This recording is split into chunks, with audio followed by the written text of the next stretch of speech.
Hello and welcome to this Thursday edition of Jamaica Magazine. I'm Adrian Atkinson. On the show today, we share the benefits of playing chess, take you inside Jamaica's essential oils industry, and help you to cope mentally through traumatic experiences. It all unfolds right now.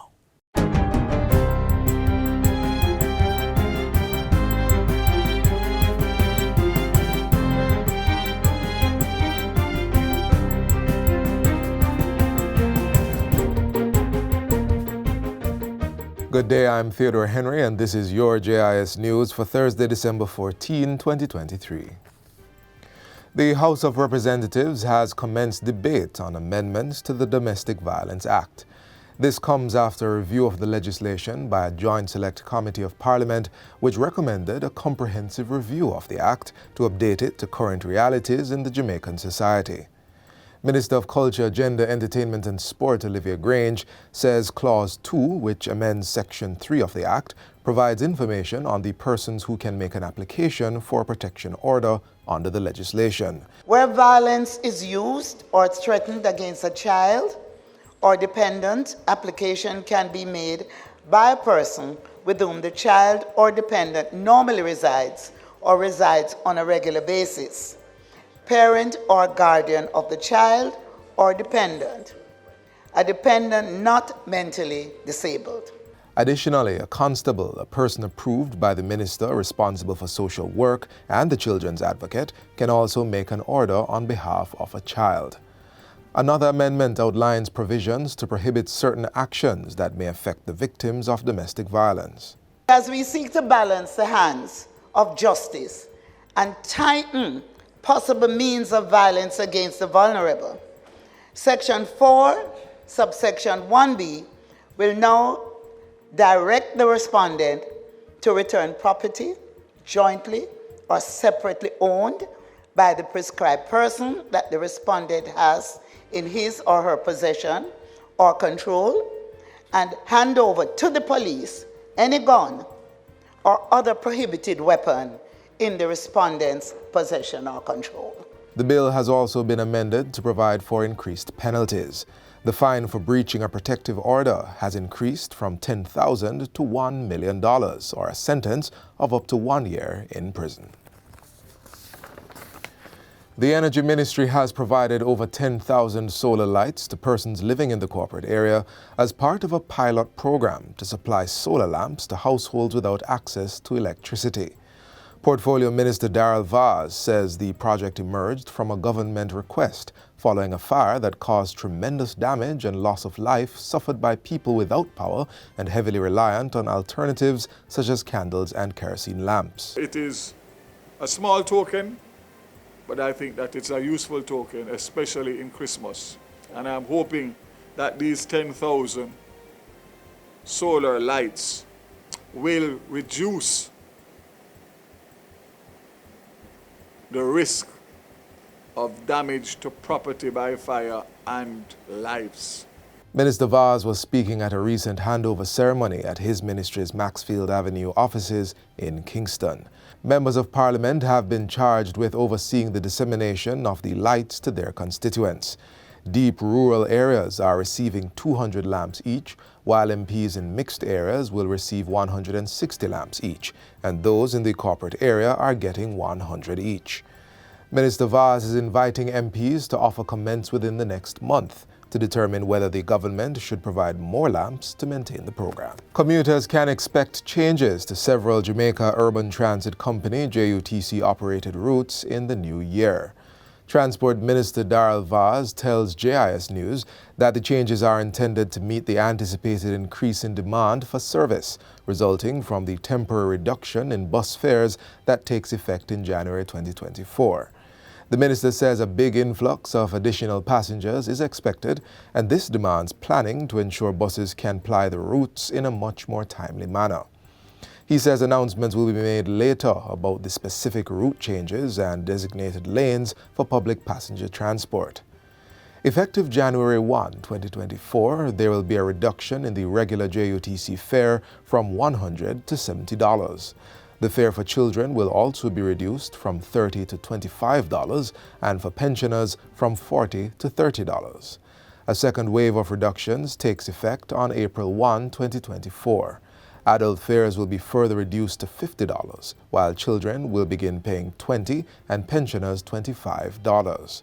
The reductions were announced by the Minister of Finance as part of measures to curtail the impact of recent increases to public passenger vehicle PPV fares on the overall inflation rate. Starting today, major traffic changes are now in effect for Lucy Hanover in a bid to reduce the level of congestion expected for the festive season.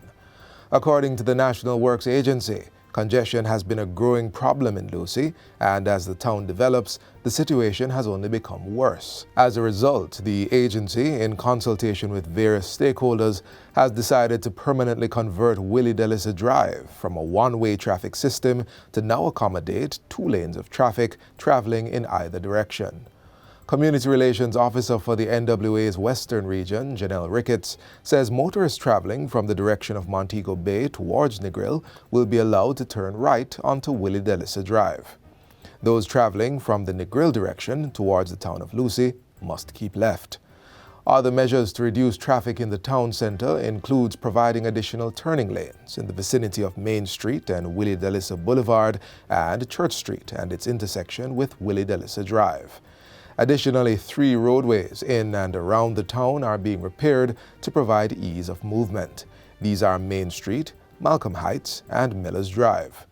Motorists are being advised to obey the posted warning signs and instructions of members of the Jamaica Constabulary Force who will be on hand to help support commuters as they get accustomed to the changes. And finally, Cabinet has approved a new Pharmacy Council. A release from the Ministry of Health and Wellness reveals that lecturer and pharmacist Dr. Ernestine Watson has been appointed to chair the council for the next 3 years.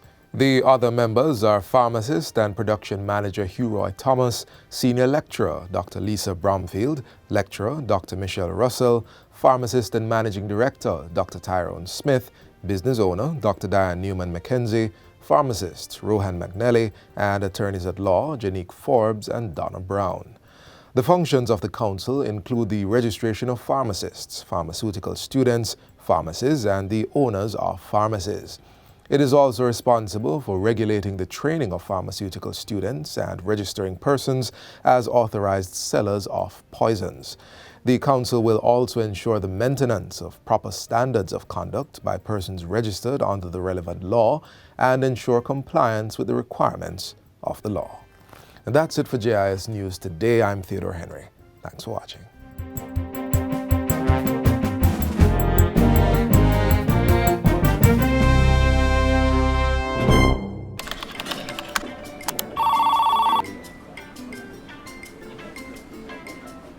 Once upon a time in a Caribbean island known for its rich culture, natural beauty, lived a group of people who were buried in piles and piles and more piles of paper. Papers spanning back to the start of time. Then came a bright idea, harnessing technology to work smarter and not harder. The government of Jamaica is improving its operations to serve citizens better. Many services are now available online, and there's more to come. The government of Jamaica, building a better public sector for all. The festive season is not all cheers, laughter, and good times for everyone. It's also a time that triggers anxiety and depression due to traumatic experiences. So as we navigate this period, let us reach out to a friend, a family member, or even a stranger who may need our support in this time. In the meantime, here are a few signs to look for and ways you can help.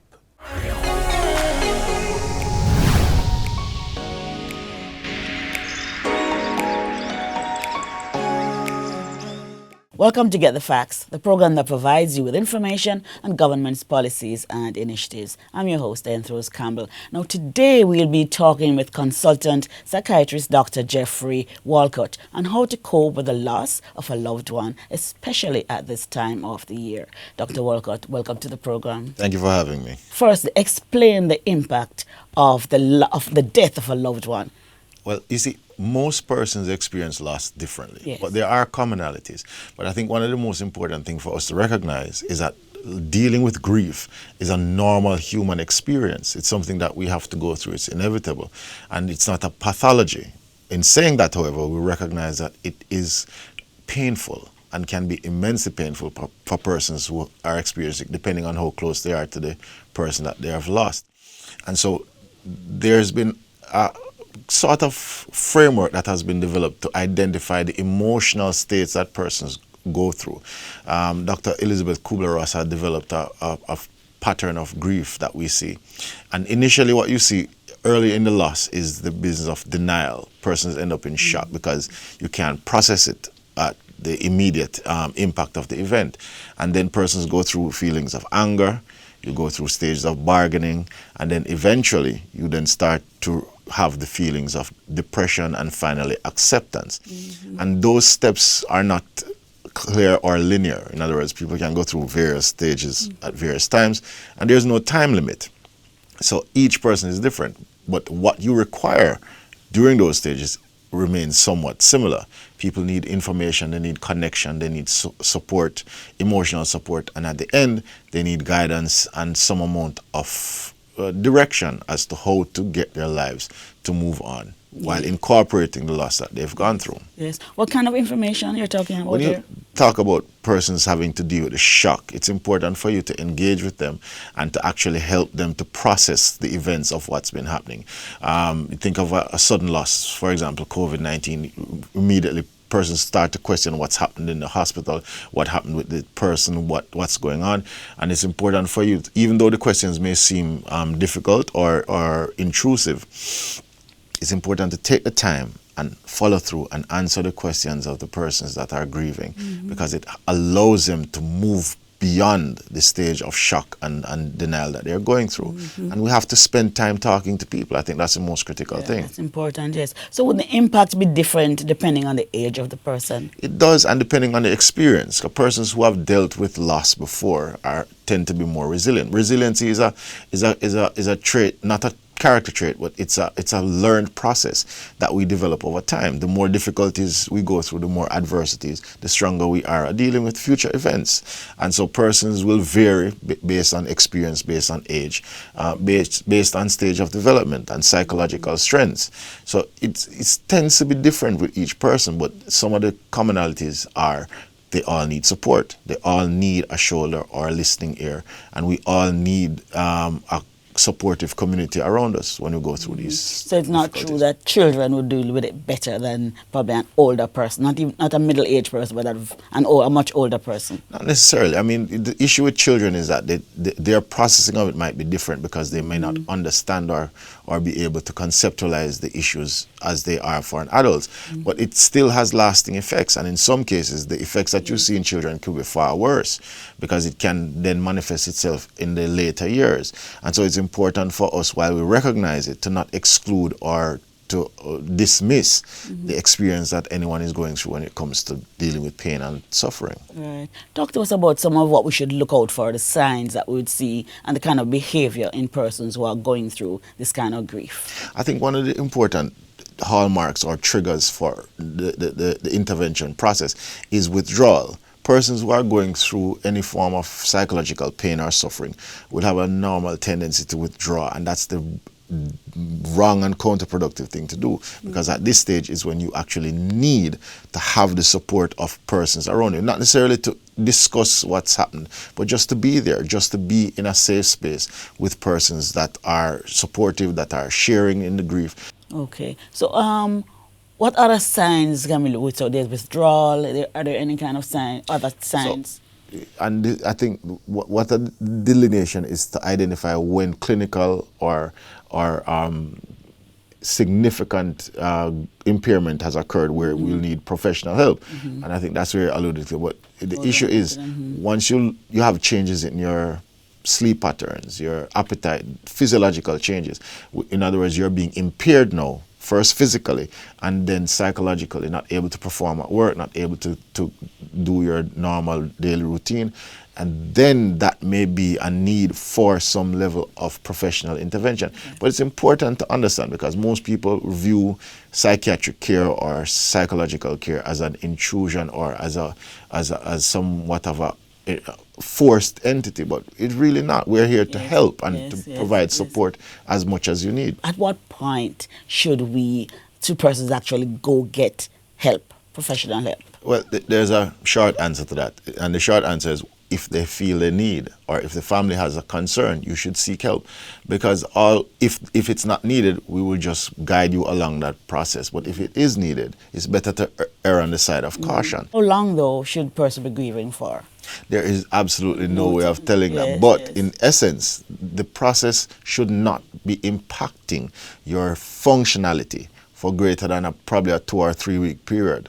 And if it continues to impact your functionality beyond that point, you will need assistance to maneuver the channels of grieving that you're going through and to actually help you. So one of the interesting things about our country as it stands now, most, if not all, the public health facilities have mental health services attached to them in the nearest community clinic that you can have. And there's a plethora of both private and public entities that provide psychiatric and psychological services. And the Ministry of Health actually has several helplines that they have created to be able to direct persons to access psychotherapeutic or supportive psychotherapeutic services and mental health services all across the island. So all you need to do is to reach out to one of your health facilities or even your private practitioner, and they can guide you to accessing mental health care, both in the public and private sector.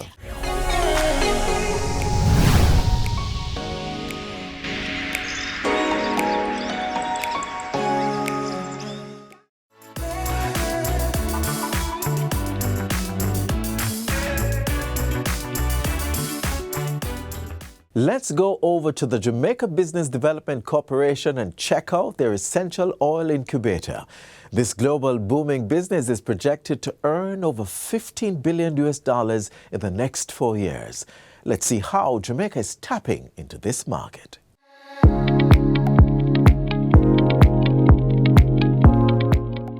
Essential oils are basically extracts made by steaming or pressing various parts of a plant, such as the flowers, bark, leaves, or fruit, to capture the components that produce fragrance. Increasing use and demand for these oils offer significant possibilities for entrepreneurship and wealth creation. And more Jamaicans now have the opportunity to tap into this income stream through the newly created Jamaica Business Development Corporation JBDC Essential Oils Incubator. The Essential Oil Project presents an opportunity for manufacturers across diverse industries such as food processing, fragrance, and cosmetics.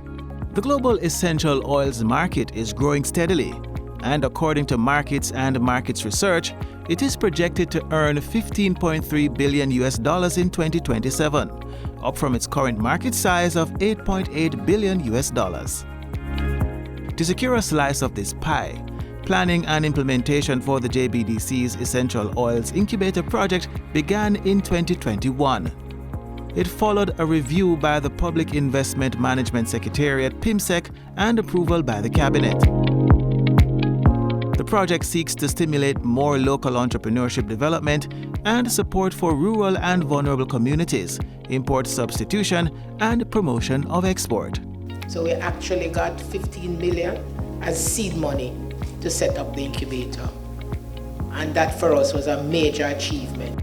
Farmers growing plant materials for the essential oils industry can now utilize the facility to add value to their production and even more. This is another firm indication of the government's push to develop the value chain in agriculture and to strengthen our non-traditional industries. The impact of increased homemade products will be significant in reversing the current trend, where about 80% of essential oils used locally is imported. We need to reduce our import bill. There's no doubt about that. So why don't we provide for the needs of our own people by using what we have? Why not?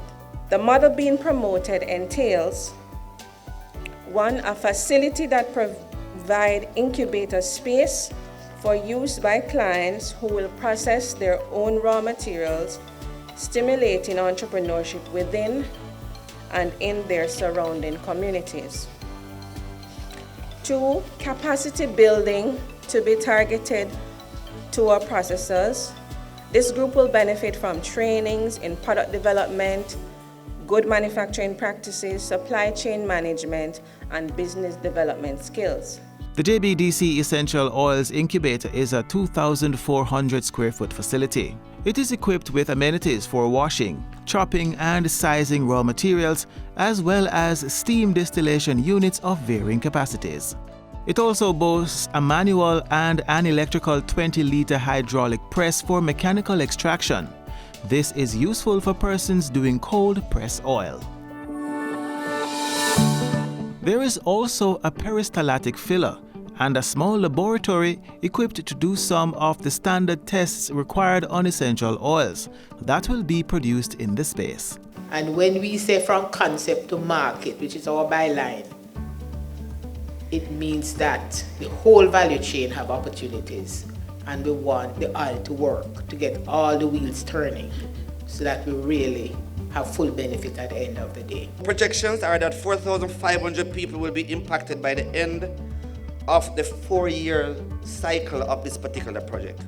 In Jamaica, we have the raw material for the oils, which are in high demand: ginger, turmeric, lemongrass, pimento, castor oils, coconut oil. Demand for these products is being fueled by an increased perception amongst consumers of the health benefits, therapeutic and otherwise. Some plant-derived essential oils are said to have antibacterial and antifungal properties, and there are those used for aromatherapy to treat a wide range of conditions, including anxiety, pain, and insomnia. So farmers, consider how you can take advantage of this new facility that JBDC is making available and engage them for the necessary partnership. They are providing a facility as well as training on good manufacturing processes, supply chain management, and business development skills. It's not just growing. Growing is that primary production. You get the least from primary production. The opportunity for business along the value chain extends from just farming the raw materials to operating a processing facility, supplying equipment and packaging, transportation, warehousing, and marketing. And if any of this strikes your passion, rest assured the JBDC is ready to take you from concept to market.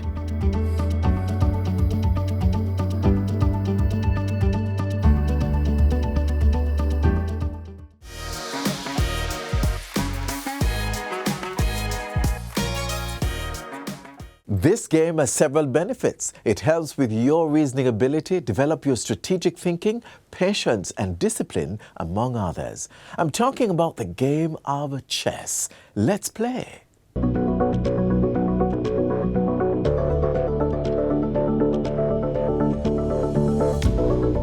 A problem that cannot be solved easily.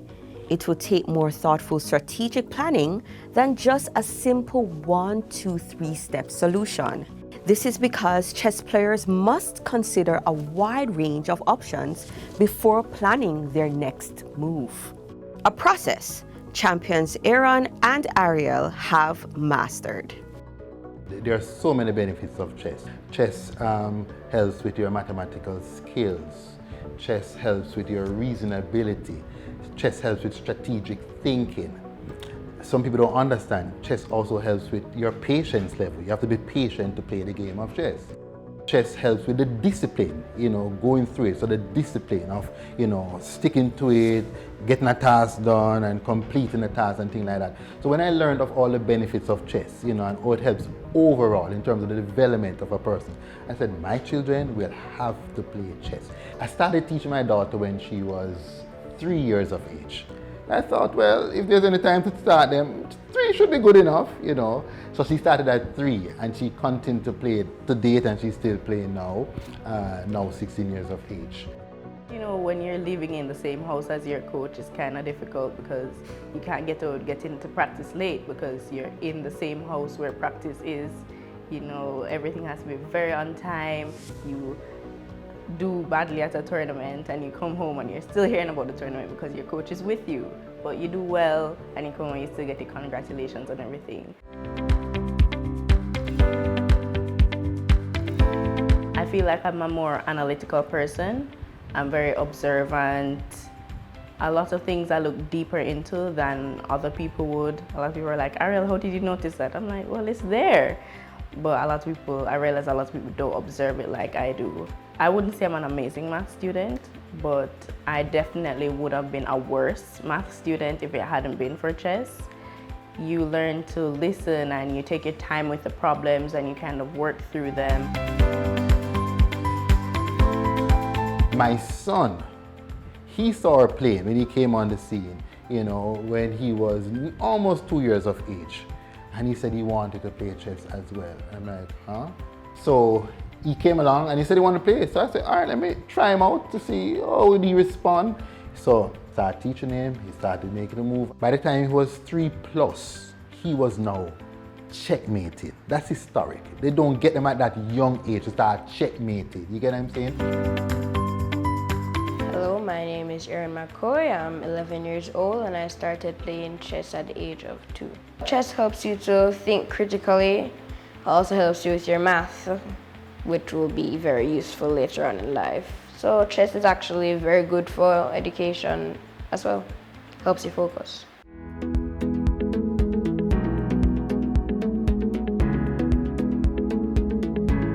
Oh, I'm not sure we have time to come with the amount of tournaments. On average though, when Jamaica Chess Federation like puts on tournaments, you might have an average like about 6, 7, 8, about on average 8, you know, tournaments per year, you know, on average. And most of the time, they are participating in those tournaments. Average, they'll do like 8 to 9 tournaments per year locally, right? And then they'll also have like international tournaments. First of all, going to an international tournament is very nerve-wracking. You know, you're representing the country, especially since whenever I've traveled, it's been in small groups, not necessarily big groups. So the whole country is counting on you, and whatever you do, the country is either going to applaud you for it or judge you for it. So it's very nerve-wracking. Sometimes I might feel a bit nervous or a bit worried. And then the other time you're excited and you're ready to go. Because of what I know chess does, I've written a book to reach more people. All right, so you're gonna move this bishop here. It's written that anyone can take up the book. You can take up the book. And you can decide, oh, I'm gonna learn how to play chess. Yes, I would encourage anyone to play the game, as your age doesn't really matter. It still has its benefits. Play chess because it really helps you as a person. It helps your patience, you analyze, you observe. It really builds your self-esteem if you do become a good chess player. Not only that, chess, you see, is a lot like life. One wrong move and you're backed into a corner. But having the right players in position will earn you a checkmate. In other words, build a reliable team and learn to play well with others.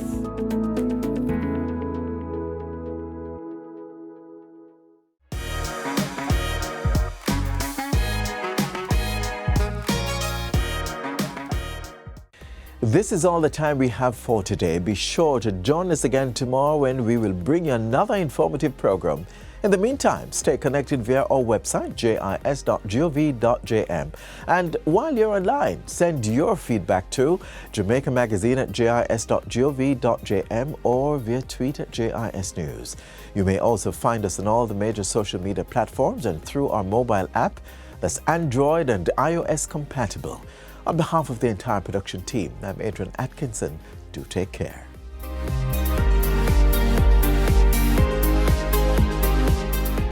This has been a production of the Jamaica Information Service, the voice of Jamaica.